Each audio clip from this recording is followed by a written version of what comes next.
Good morning.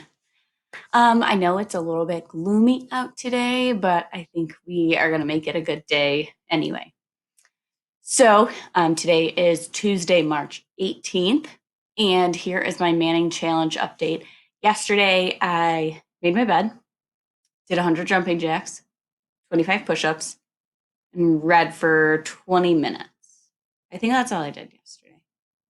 So today I plan to continue to do those things, and then I think I'm going to add in maybe like baking some cookies or making dinner for my family because it seems like everyone's like really anxious right now. So I want to do something nice for somebody else, which is another point that I want to bring up. I am hoping that you are doing the same, that you are using this time to think about yourself and think about how you can be kind and helpful to other people, like your family. I know I'm seeing a lot of things kind of circulating in the media, social media, about the way people are helping each other, whether it's by asking who needs supplies or just checking in on people. I think that's really great that even though something maybe kind of scary is going on, that people are kind of digging down and being really nice to each other. I think that's really important that we work on that.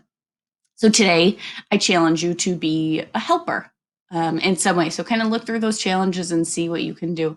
And keep me updated on what you are doing. I'd love to see what you are doing. Remember, you can follow me on Instagram. This does not mean I'm going to follow you back. I'm not going to be looking at your pictures. You're just following me. And you can send me some of the challenges that you are doing. Yesterday, Caitlin in eighth period sent me, she made some origami and she sent me the picture of that. So that was really cool. That made my day to see that she did that. Okay, so that's my challenge for you today. Be a helper and send it to me. Let's communicate with each other. Let's share what we are doing with each other since we can't all be together. So, the first impression that I have for you today is The Girl Who Drank the Moon by Kelly Barnhill. So, this book was the 2018 Newbery winner, which is another big award, kind of like the Cottle List, but it's an award for it. And I love it. It's really good. If you like fantasy, this is an awesome book for you. So see if you can find it on audiobook or Kindle if you'd like to read it while we're gone. So on the back, it says, every year the people of the Protectorate leave a baby as an offering for the witch who lives in the forest. They hope that this sacrifice will keep her from terrorizing their town. But the witch in the forest, Zan, is kind. She shares her home with a wise swamp monster and a perfectly tiny dragon.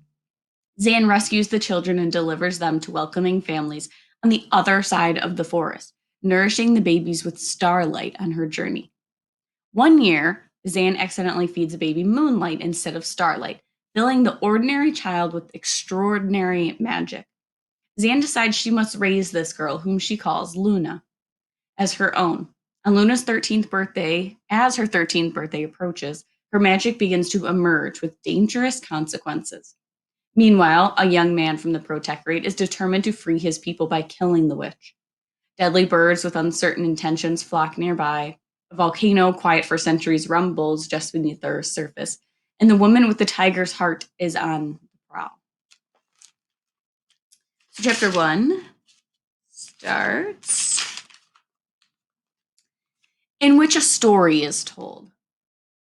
Yes, there is a witch in the woods. There's always been a witch. Will you stop fidgeting for once? My stars, I've never seen such a fidgety child. No, sweetheart, I have not seen her. No one has. Not for ages. We've taken steps that we will never see her. Terrible steps. Don't make me say it. You already know everything. Oh, I don't know, darling. No one knows why she wants children. We don't know why she insists that it must always be the very youngest among us. It's not as though we could just ask her. She hasn't been seen. We make sure that she will not be seen. Of course she exists. What a question. Look at the woods, so dangerous, poisonous smoke and sinkholes and boiling geysers and terrible dangers every which way. Do you think it's by accident? Rubbish, it was the witch. And if we don't do what she says, what will become of us? You really need me to explain it? I'd rather not. Oh, hush now, don't cry. It's not as though the Council of Elders is coming for you now, is it? You're far too old. From our family, yes, dearest, ever so long ago before you were born, he was a beautiful boy. Now finish your supper and see to your chores. We'll all be up early tomorrow. The day of sacrifice awaits for no one, and we must all be present to thank the child who will save us for one more year. Your brother? How could I fight for him? If I had, the witch would have killed us all, and then where would we be? Sacrifice or sacrifice one or sacrifice all? That is the way of the world. We couldn't change it if we tried. Now enough questions. Off with you, fool child. The Girl Who Drank the Moon. Very good. If you like fantasy, you'll like it. Okay, let's see. Last thing that I have on my agenda for today is your activities. So yesterday, if you saw the video, if you didn't, you can go back and see it. I asked everyone in first and third period to read the Robert Frost poems.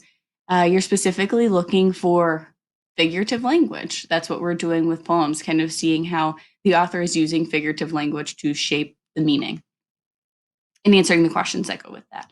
Honors, I asked you to read the Lindbergh baby kidnapping case that I had passed out on Monday. If you weren't in school on Monday, just research that. Google the Lindbergh baby kidnapping. And I want you to kind of think about how that relates to Murder on the Orient Express. So everyone, here's your activity for today, Wednesday, the 18th. Did I say Tuesday earlier? It's Wednesday. I'm already losing track of days. So for today, Wednesday, I want you to read a book of your choice. I cannot stress how important this is. Believe me, I am in grad school. I'm getting my master's degree, so it means I have more education than is required for a teacher. And I can give you so much research about how just reading a book of your choice is going to set you up for success in every subject, in your personal life. It's one of the best things that you can be doing right now. So read a book of your choice. And it's a perfect day for it, with it being kind of rainy. So maybe you can kind of like snuggle up next to your pet, or grab a blanket and maybe sit by a fireplace if you have one in your house. So it's a perfect day to just read. Your choice, read. And then what I want you to do is I'm going to post some questions on Teams about your choice reading book. And I want you to respond to those. So that's all that I have for today. Be good. Be nice to your parents and siblings, and have a good day. I miss you already.